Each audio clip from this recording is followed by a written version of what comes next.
Bom, boa noite. Eu posso admitir, não posso, né?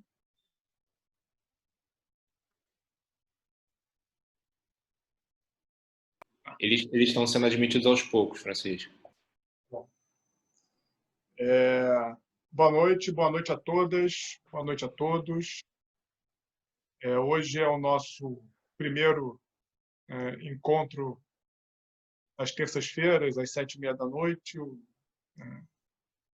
programa, digamos assim, Direito em Debate, que foi concebido, pensado, né, imaginado pelas professoras Kate Mulholland, Tula Pires e Virgínia Totti Guimarães. Então, eu gostaria, antes de mais nada, de agradecer a elas pela iniciativa, pela grande ideia, a forma, inclusive, de estarmos juntos nesse momento de uma certa solidão que vivemos todos.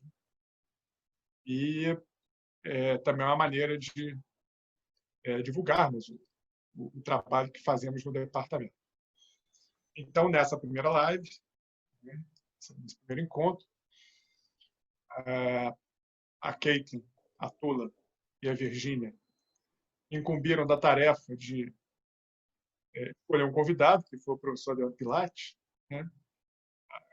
Mais do que importante a presença do Adriano aqui, e já que ele foi testemunha ocular da Constituinte, e nada melhor do que começar a nossa conversa, o primeiro Direito em Debate, né? Começar esse programa das terças-feiras, com uma reflexão sobre a Constituinte em geral e, em especial, o tema da Seguridade Social e do direito à saúde, né, na Constituinte, na Constituição e nesses 32 anos, né, 31 anos e alguns meses de vigência da Constituição de 1988.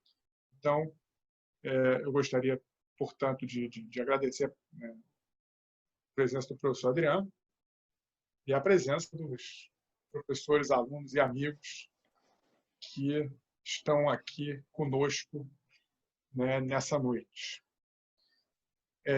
Então, eu já para a gente começar, uma vez que o programa, a ideia é justamente que seja um programa curto, diante dessa torrente de lives de que temos participado, a ideia é fazermos um programa curto, de meia hora, né, para justamente não inundar ainda mais as nossas rotinas com mais e mais lives. E aí, já de início, eu gostaria justamente de professor Adriano Pilati, como eu disse, né, professor de Direito Constitucional do Departamento, professor de Teoria do Estado, professor de Teoria da Constituição, dá aula na graduação, no mestrado, no doutorado, né, foi assessor parlamentar na Constituinte, e é justamente essa razão pela qual Adriano foi convidado, uma vez que desse trabalho, né, de assessoria parlamentar resultou uma grande experiência, né, concreta com o dia a dia da Constituinte. Posteriormente, essa experiência passou pelo crivo acadêmico, pela reflexão rigorosa, metodologicamente exigente, para fins de elaboração da tese de doutorado. Né? E essa tese de doutorado virou livro.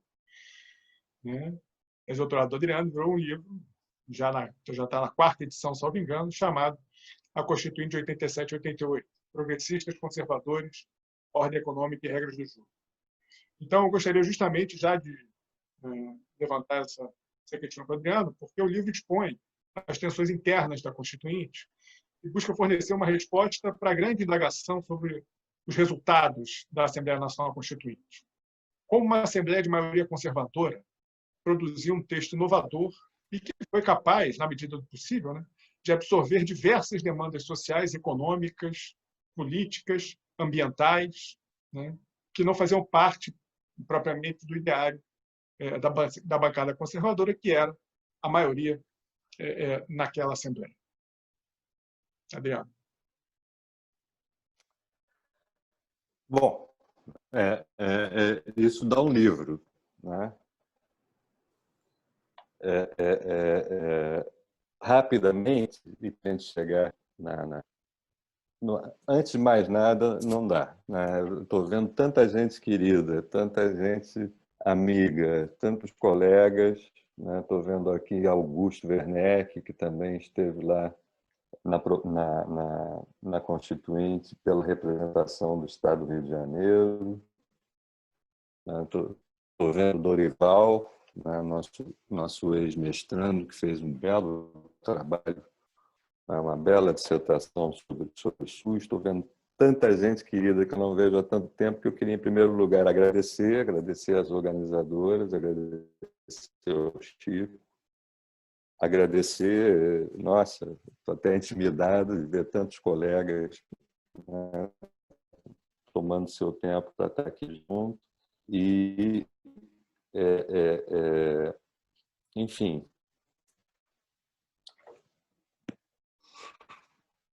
agradecer a honra de ser.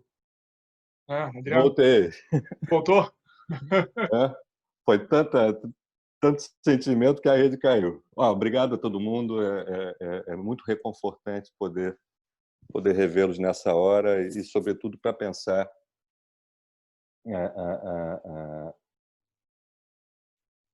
no SUS, pensar no Sistema Único de Saúde, que se estruturou a partir da Constituição de 88. Enfim, o paradoxo da Constituinte, que eu procurei examinar no meu trabalho, a partir da minha vivência, da minha reflexão e da minha interlocução. Eu era ainda muito jovem, tive o privilégio de poder... O ambiente da Constituinte era um ambiente de muita discussão, de muito encontro. Fiz um grande amigo lá, que todos conhecem, chamado José Afonso da Silva, que tinha uma paciência enorme, com o menino inquieto que eu era, bem parlamentares que tiveram uma importância grande nesse processo, Sigmaringa Seixas, saudoso, o Eduardo Jorge, que foi muito importante para o estabelecimento SUS, mas é o paradoxo da Constituinte, o alvo daquela reflexão. Uma derrota que o governo Sarney impôs a tentativa de se fazer uma Constituinte exclusiva, e se impôs uma Constituinte congressual eleita sob as regras eleitorais da ditadura, no bojo de uma alucinação que foi o Plano Cruzado, revogado 48 horas depois da eleição para a Constituinte para os governos. E aquela Constituinte majoritariamente conservadora entregou ao país uma Constituição que aí está provando o seu valor, sobretudo nesse momento tão atordoante da vida brasileira. E concorreram para isso muitos fatores, mas, sobretudo, uma incrível capacidade de articulação entre as lideranças dos partidos, à época chamado de progressistas, do centro-esquerda, 559 constituintes, tinha eleito 20 dos 21 governadores de Estado, que era o então PMDB, Luiz Guimarães, Mário Covas, e tantas figuras que marcaram aquele momento de uma maneira incrível. A capacidade de articulação dos líderes dos partidos progressistas com o líder do partido majoritário, que era o Covas, que foi eleito de uma maneira surpreendente. Alô? Alô? Eu reiniciei aqui para ver se o negócio melhora. Desculpem aí, por favor. Mas, então, houve uma grande capacidade de conexão entre as lideranças dos partidos progressistas com a liderança do partido majoritário, que era o senador Covas, saudoso, assessorado pelo José Afonso da Silva, e uma articulação desse bloco progressista com os movimentos que, fora da Constituinte, perante a Constituinte, buscavam implementar as pautas que estavam no ar. Era um momento completamente diferente. Quando a gente conta para os jovens, eles resistem a acreditar. Você tinha uma cultura política que, naquele momento, apresentava uma conotação aberta, né, às teses progressistas, às teses, às propostas de redução das desigualdades históricas do país, de redemocratização, enfim, era um outro ambiente, né, em que pouquíssimos, a rigor, 2 constituintes de 559 se assumiam como sendo de direita, todo mundo era de centro-direita. Daí o nascimento do Centrão, que nasce na Constituinte, o primeiro original. Esse aí é fake, né? É um Centrão de contrabando. Né? Mas o primeiro Centrão surge na própria Constituinte com o nome de centro, porque ninguém se admitia de direita, era estranho se admitir como de direita. Só Amaral Neto, que era aqui do Rio, né? E o Robertão Cardoso Alves, né? Que fez mau uso da expressão franciscana, dando que se recebe, se notabilizou por isso, né? Que era de São Paulo, se admitiam como sendo de direita. Todos os demais se consideravam de centro-direita. O vigor das teses progressistas naquele momento disseminadas na sociedade era muito grande, inclusive no partido majoritário, o que se espelha na liderança de Covas. Embora o PMDB tivesse uma maioria conservadora, ele conseguiu dividir os conservadores e se eleger contra Ulisses Guimarães, contra Sarney, líder da Constituinte. E, a partir daí, formou-se um bloco extremamente hábil e capaz de fazer a política, a grande política. A política das articulações, a política da guerrilha parlamentar, a política da argumentação, da persuasão, do jogo limpo. Agora, particularmente na questão da saúde, foi fundamental, né, o movimento que, desde os anos 70, na área de saúde, vinha mobilizando primeiro os trabalhadores de saúde, a classe acadêmica, os estudantes de medicina que se uniram, estudantes e residentes de medicina, coisa que hoje parece estranha, né? Abraçavam teses progressistas, igualitárias, democratizantes. E tudo isso resultou na criação de entidades, na abertura do parlamento, já em 1980, com a realização do primeiro Simpósio Nacional de Saúde, do qual sai um documento em que está a primeira proposta formalizada de criação de um sistema único de saúde, tudo isso, enfim, no bojo do chamado movimento pela reforma sanitária, que deságua num acontecimento importantíssimo que se dá em março de 86, que foi a 8ª Conferência Nacional de Saúde, precedida por conferências estaduais e municipais de saúde, e que reuniu num estádio, num ginásio de Brasília, 4.000 delegados, 4.000 participantes. Pela primeira vez, a participação dos usuários, né, nas conferências nacionais de saúde, que já pré-existiam há muito tempo. E dali saiu um documento final, um relatório final, que foi o cerne, né, daquilo que hoje é o capítulo da saúde, quer dizer, a parte, né, relativa à saúde, mas também o modelo de seguridade social que na Constituinte se estabeleceu. Da 8ª Conferência Nacional de Saúde, consegue-se a criação pelo governo de transição, que era um governo ambíguo, o governo Sarney, a criação da Comissão Nacional da Reforma Sanitária, e essa, sim, já formaliza um documento que foi enviado formalmente à Constituinte, à Subcomissão de Saúde, Seguridade e Meio Ambiente, que era uma das subcomissões da Comissão da Ordem Social, e ali já estava, né, toda a proposta do que hoje é, né, o conjunto de disposições constitucionais relativas ao SUS e à Seguridade Social de uma maneira mais ampla. O papel aí do sanitarista Sérgio Aroca, né, que foi o presidente da 8ª Conferência, era presidente da Fiocruz ao tempo da Constituinte, depois foi como parlamentar, junto com Eduardo Jorge, Mosconi, que foi o relator da Subcomissão de Saúde, responsável pela elaboração daquilo que hoje é a Lei 8.080, né, que é a lei orgânica do SUS, né, que foi a segunda etapa da batalha pelo SUS na Constituinte, de maneira que isso chegou com muito vigor, né?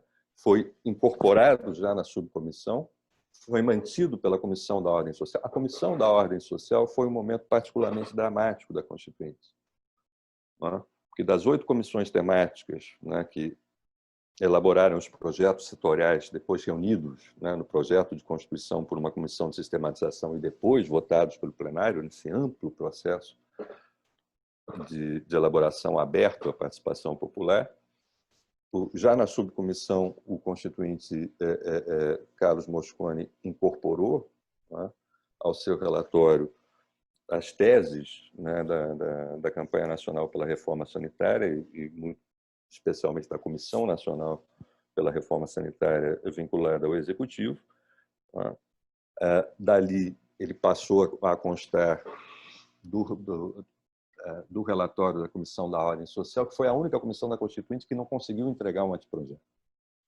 O que se deu uma espécie de empate técnico, né, de um conflito insolúvel, insanável, entre progressistas e conservadores, motivado menos até pelo capítulo da saúde, porque ali os conservadores apoiavam, obviamente, as teses do setor privado, da saúde de negócios, né?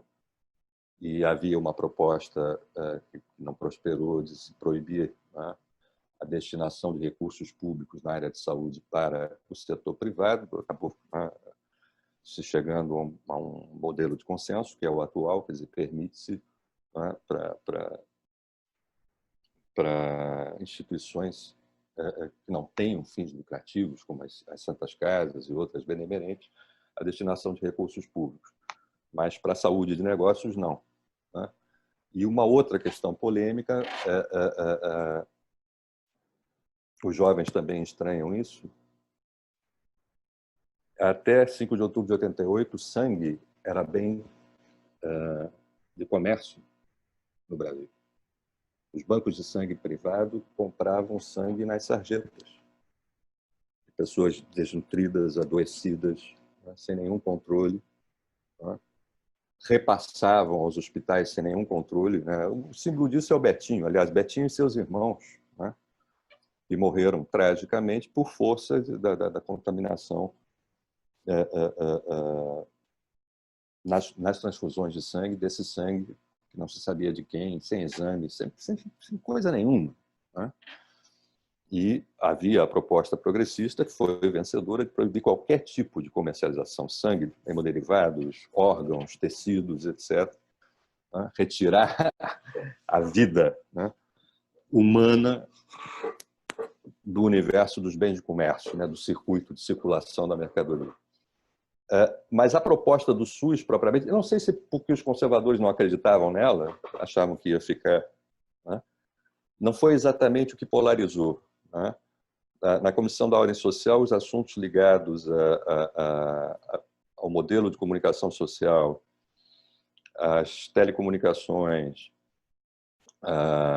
e ao ensino, né, foram as que mais polarizaram. De todo modo, nem o relator progressista, o Arthur Attávola, né, conseguiu aprovar o seu relatório, nem os conservadores o dele. Então, foi a única comissão que não entregou um anteprojeto à Comissão de Sistematização. Porém, o relator da Comissão de Sistematização, que foi o relator da Constituinte, também surpreendentemente eleito pela bancada majoritária, o ex-presidente da OAB, Bernardo Cabral, ele acabou incorporando nos seus sucessivos projetos o relatório do Bloco Progressista, né, que o plenário, no processo de negociações e acordos que marcou, né, a última fase do processo constituinte, permitiu que passasse quase que integralmente, né, com essas pequenas concessões aqui e acolá. É interessante lembrar do Arthur Attávola, né, Paulo Alberto Monteiro de Barros, que foi representante do Rio na Constituinte, porque num determinado momento, numa das discussões que eu acompanhei da Comissão da Ordem Social, ele lembrou uma frase de Victor Hugo que dizia nada mais irresistível do que uma ideia cuja hora soou. E a ideia do SUS estava, por assim dizer, madura nos setores que fazem a saúde no Brasil, na academia, na pesquisa, né, nos profissionais da área de saúde. Havia, evidentemente, um sentimento de percepção do descalabro, não apenas na saúde, mas em todos os bens da vida, né? E a Constituinte e a Constituição de 88 talvez tenham esse sentido profundo. Um sentido, eu estava ontem, né, abrindo aqui o meu baú, os meus alfarrábios, e encontrei não o célebre discurso da promulgação da Constituição, mas o discurso que o presidente Ulisses Guimarães fez quando, em julho de 88, Sarney, tutelado pelos militares, tentou um golpe de mão contra a Constituinte, lançando a tese de que a Constituição ia deixar o país ingovernável. E aquela tentativa de zerar a Constituinte já em julho de 88 foi vigorosamente respondida pelo presidente Ulisses em cadeia nacional de rádio e televisão, por ele convocada como presidente da Assembleia Nacional Constituinte Soberana, em que ele afirmou, primeiro, que ingovernável era a fome, mas lançou, na parte final desse pronunciamento histórico, um enunciado que talvez traduza na sua inteireza o espírito da Constituição de 88 nessas matérias. Cidadão é o usuário de bens e serviços do desenvolvimento. Não há cidadania apenas formal. Não há cidadania sem prévia garantia de direitos sociais, econômicos e culturais. E é esse o sentido mais profundo, talvez, da Constituição de 88.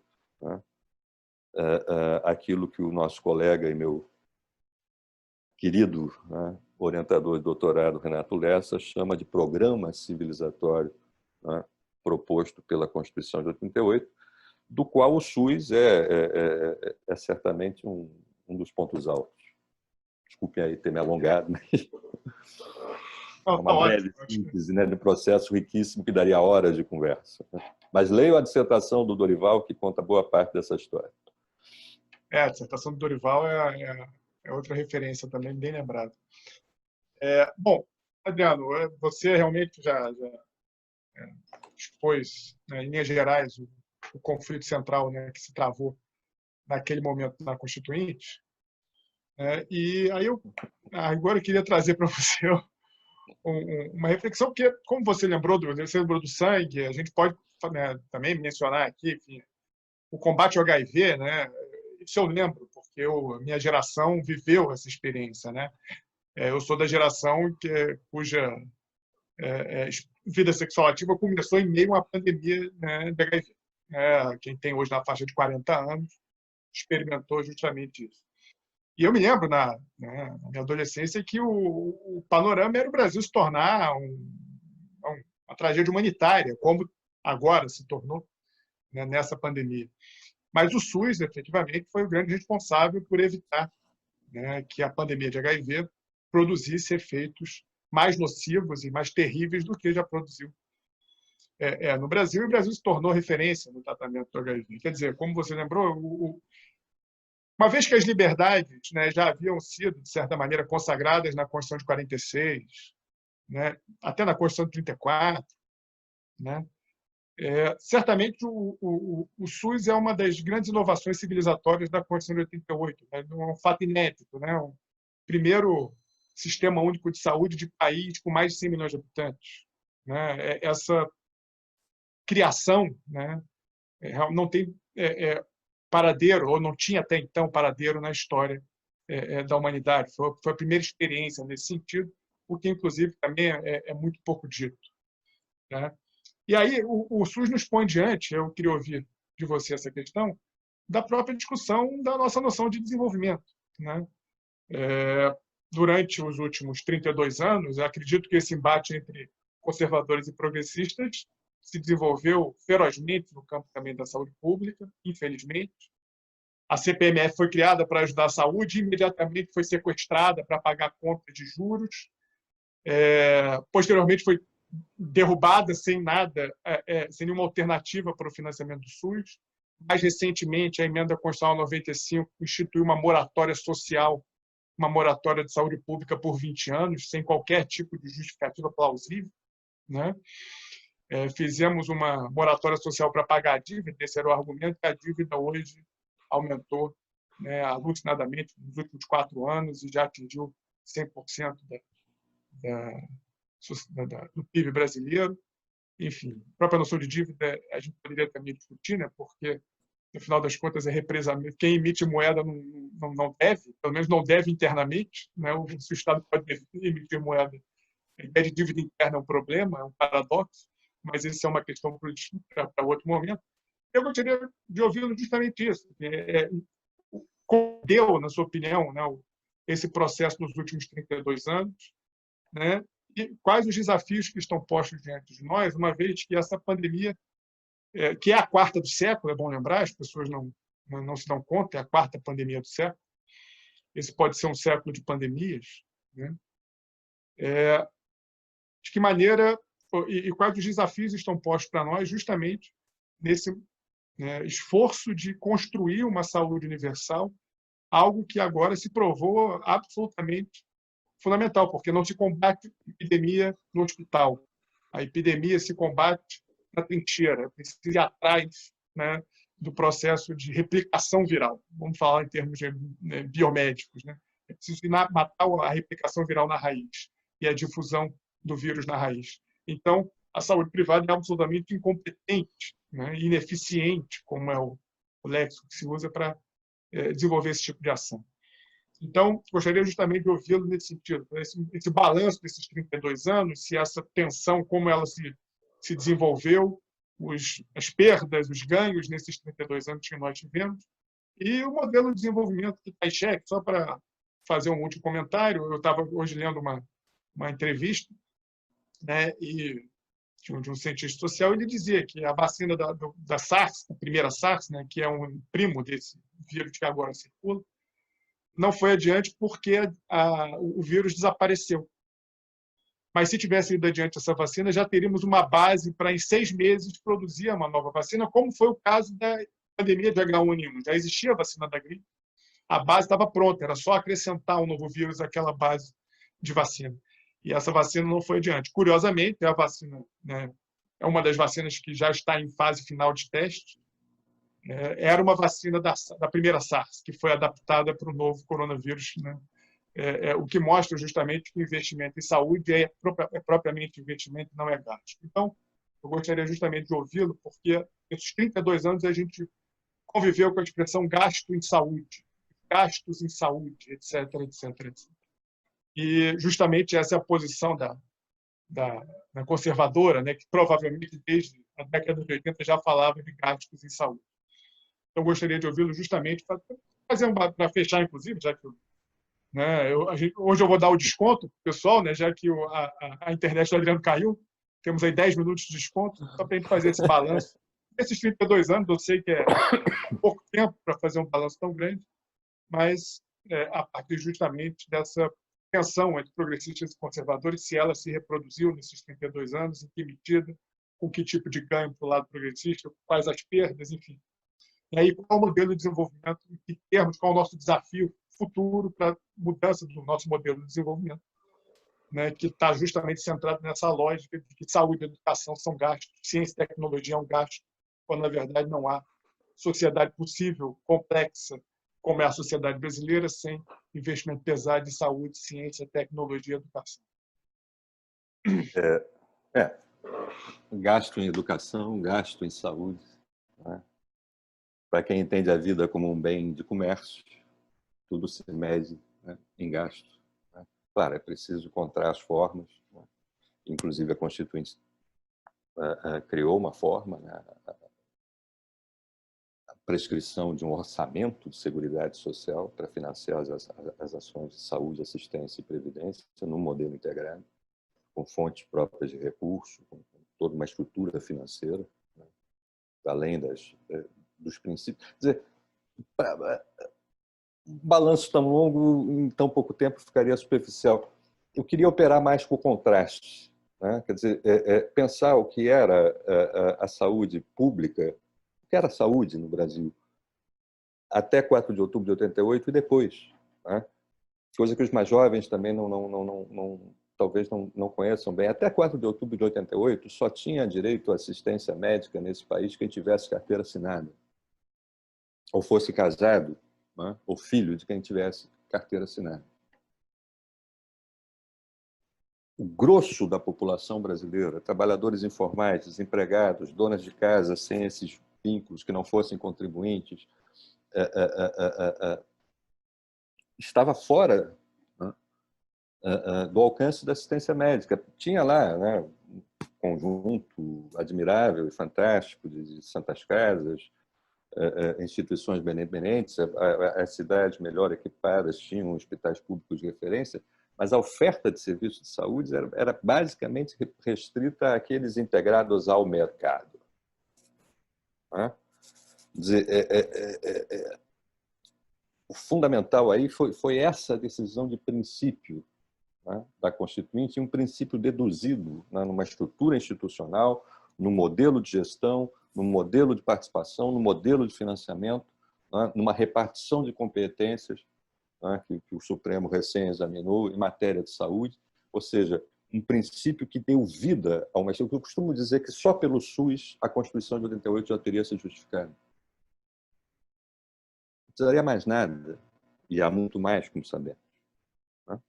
Porque talvez tenha sido, de todas as disposições da Constituição, aquela que mais estruturalmente modificou a realidade brasileira. Claro, o senso comum associa ao SUS a falta de remédio, emergência superlotada, etc.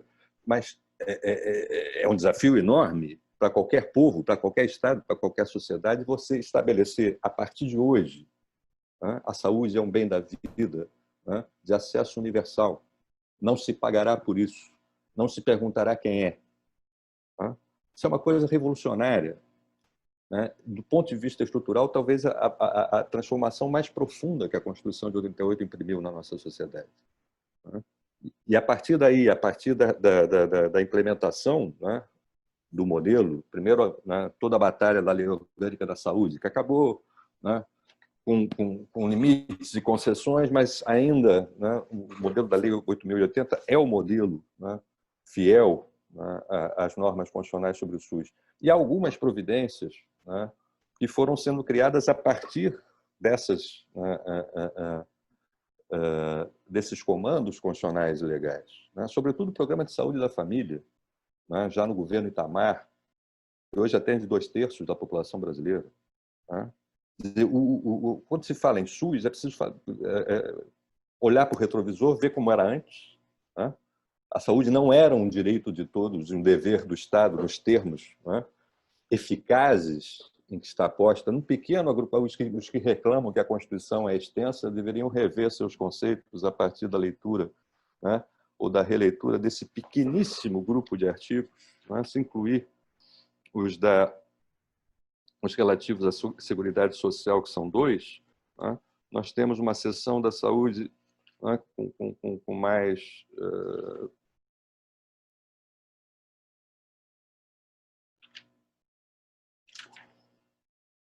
4, 5 artigos, meia dúzia de artigos da Constituição, a partir da qual se estruturou uma nova realidade para a saúde brasileira, que não é perfeita, evidentemente, que tem tido problemas, né, de princípio, né, problemas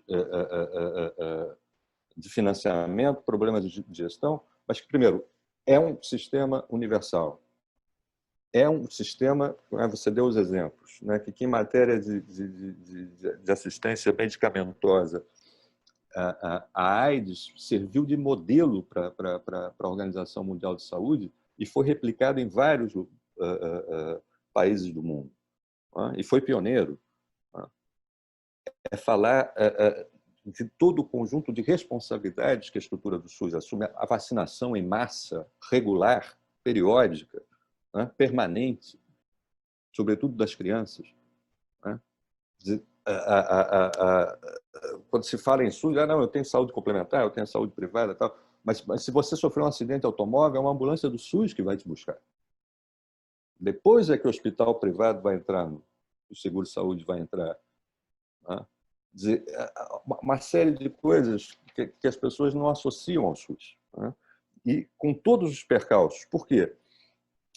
A Constituição de 88, num certo sentido, e a Constituição de 88 é reflexo, né, daquele impulso, né, que muitas gerações viveram, né, muita gente que eu estou vendo aqui viveu, de uma sociedade que quer se libertar de uma ditadura destrutiva, né, obscurantista, né, cruel, insana, né, e que quer construir um outro modelo de sociedade e que consegue estabelecer, né, certos horizontes que, apesar dos pesares, resistem àquilo que estava acontecendo em todo o mundo ou nos países centrais, no momento em que todo esse movimento, né, pela redemocratização e pelo enfrentamento do escândalo social do país, né, da miséria, da fome, das carências mais primárias, né, quando tudo isso estava em linha ascendente e culmina na Constituição de 88, o inverno tinha chegado no Atlântico Norte. Tá? Nós já tínhamos 2 mandatos de Reagan, 10 anos de Thatcher, né? E, de um certo modo, o processo de redemocratização, os movimentos, os processos constituintes, sobretudo, né, do ponto de vista jurídico, a Constituição de 88, funcionaram como uma espécie de dique que deteve, né, talvez só nas suas consequências mais profundas e tétricas, né, o neoliberalismo só esteja, né, graçando no país nesse momento. Né? Porque a estrutura da Constituição de 88, de alguma maneira, permitiu, né, que os setores progressistas, ou minimamente, né, mesmo entre os conservadores, há conservadores com sensibilidade social suficiente para perceber que um sistema público de saúde é absolutamente indispensável, que a proteção ao meio ambiente é indispensável, que a escola pública gratuita de qualidade é indispensável, assim por diante. Não precisa ser progressista para isso, ou não deveria precisar ser. Né? Quer dizer, de alguma maneira, esse projeto, esse programa, né, lançado pela Constituição de 88, permitiu que nós resistíssemos melhor. Já em 93, quando a felizmente fracassada revisão constitucional, né, pairava como uma ameaça à recém-promulgada e apenas no início, né, de implementação da Constituição de 88, havia uma proposta de desconstitucionalização da saúde, em nome das falácias, né, de um certo neoliberalismo, ou de todo o neoliberalismo. Né? Pense se isso tivesse sido vencedor em 93, se tivessem, né, esquartejado o SUS em 93, como nós não estaríamos neste momento, agora, hoje, no Brasil. Né? É preciso muito cuidado com essas teses, né, que esvoaçam aqui e lá, né, e que encobrem para nós, né, o país em que vivemos, né, uma tragédia profunda, que é a tragédia da desigualdade no Brasil. Nesse sentido, Drauzio Varela, que fala muito bem sobre o SUS, né, merece ser lido e ouvido sempre quando fala sobre o SUS, inclusive nas críticas que faz, né, a questões de gestão do SUS, e de financiamento e assim por diante, ainda que não se concorde com ele, né, ele diz muito bem isso. O SUS, com um orçamento de 270 bilhões, pode ser encarado como um grande programa de redistribuição de renda, né, de certo modo, até maior, claro, a gasto com o pessoal de saúde. Né? Promover saúde é gastar com o pessoal de saúde, assim como promover educação é gastar com o pessoal de educação, isso não é gasto. Né? Isso é um investimento necessário. Né? Há décadas atrás, um visionário governador tentou fazer escola pública integral, né, para todas as crianças pobres do Rio. Diziam que era caro. Olha o preço que nós estamos pagando hoje. Enterrando crianças em vez de formá-las.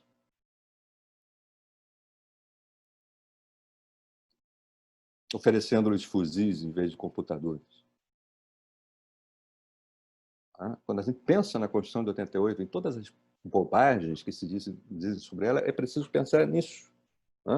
É preciso pensar no padrão, né, de tratamento da questão ambiental que se estabelece a partir de 88. É preciso pensar... Eu costumo contar para os meus alunos, quando eu estava trabalhando, né, o problema dos nossos sonhos é que, às vezes, eles se realizam. Né? 2 dos meus sonhos de juventude se realizaram no mesmo momento: poder dar aula na PUC, né, e participar da Constituinte. E eu criei um jeito, né, de me duplicar e, com meus recursos, pagar minhas passagens, torrei tudo que ganhei lá, né, para dar aula aqui, continuar trabalhando lá, e vinha feito um louco. E um dia eu pensei, não, peraí, eu estou viajando toda semana, eu mereço um desconto. fui lá falar com o gerente da Varig, né, a grande Varig, que foi liquidada pelo neoliberalismo brasileiro. Aí o gerente olhou para mim, riu. Né? Ele disse, não, isso no estrangeiro se chama milhagem, mas aqui não tem isso, não. Né? Quer dizer, a partir de 88, uma cultura de direito consumidor jamais existente anteriormente na sua difusão pelo tecido social brasileiro se estabelece. Né? Então, a alternativa é essa. Os percalços que temos enfrentado são os mesmos. Os mesmos. Né?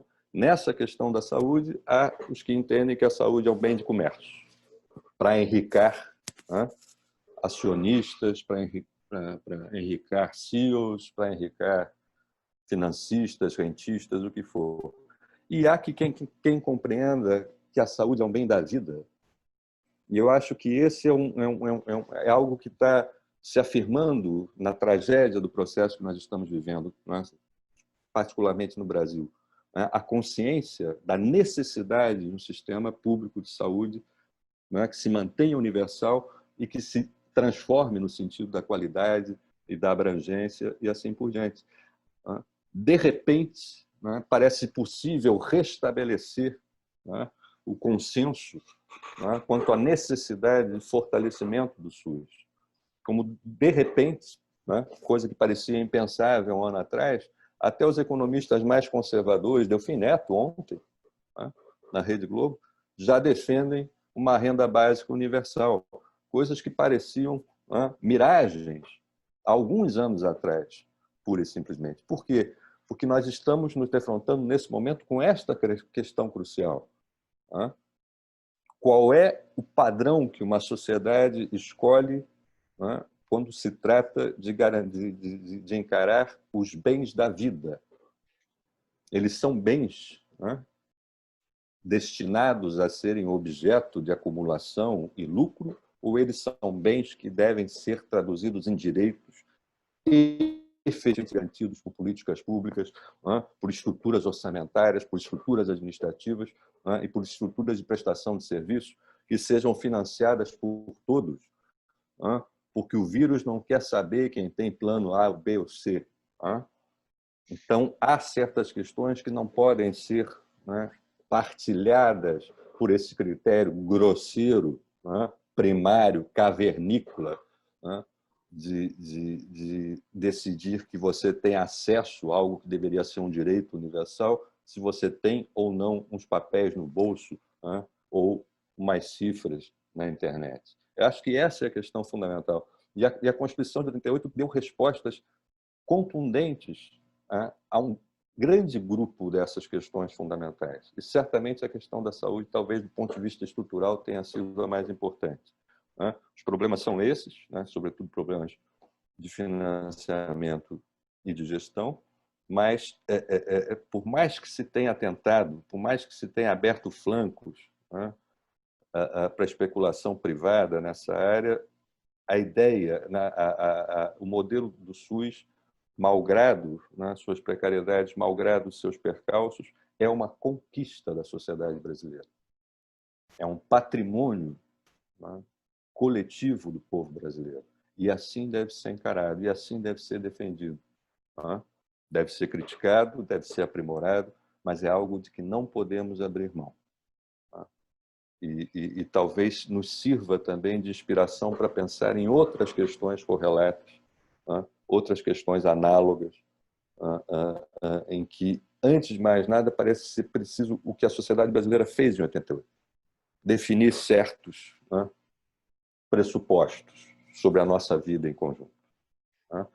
Temos enfrentado nessa área, como em todas, né, a resistência do poder estabelecido, do poder econômico, do poder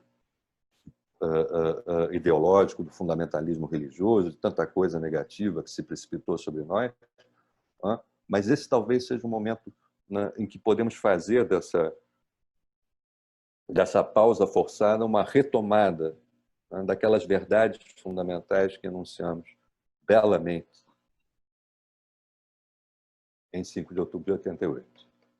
Acho que falei demais já, né? Tá ótimo. Obrigado, Adriano. Né? Falou o que era necessário para o tema. né? Enfim, eu gostaria, portanto, de agradecer todos que estão presentes, né? Foi nosso primeiro encontro, né, que durará pelo menos até as aulas voltarem. Depois, né, Tula, Caitlin e Virgínia, né, decidem os rumos desse encontro. Talvez seja interessante manter depois, quando as aulas começarem também, mas aí a gente conversa. Mas até a última semana de agosto, nós, toda terça-feira, né, nos reencontraremos, né? Bela iniciativa. Bela iniciativa. Exatamente, bela iniciativa das três. Mais uma vez, eu acho, parabenizo pela ideia, pela ideia que tiveram, por essa iniciativa. Só uma observação, para quem não viu o chat, a professora Viviane Magno enviou para nós o PDF da dissertação do Dorival, né, que fez mestrado conosco. Dorival, que estudou, né, o movimento sanitário durante o seu mestrado, tá?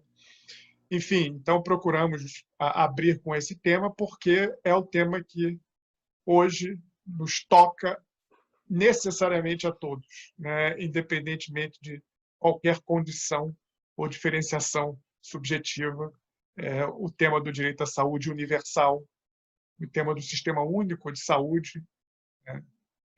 O tema, né, existencial, né? Já que nós só sairemos dessa por meio dele, seja por meio de um combate mais efetivo do que se travou até agora, né, a replicação do vírus e a difusão do vírus, seja através da produção de vacinas, uma vez que é o SUS, através da Fiocruz e do Instituto Butantan, né, que produzirão as vacinas quando elas chegarem.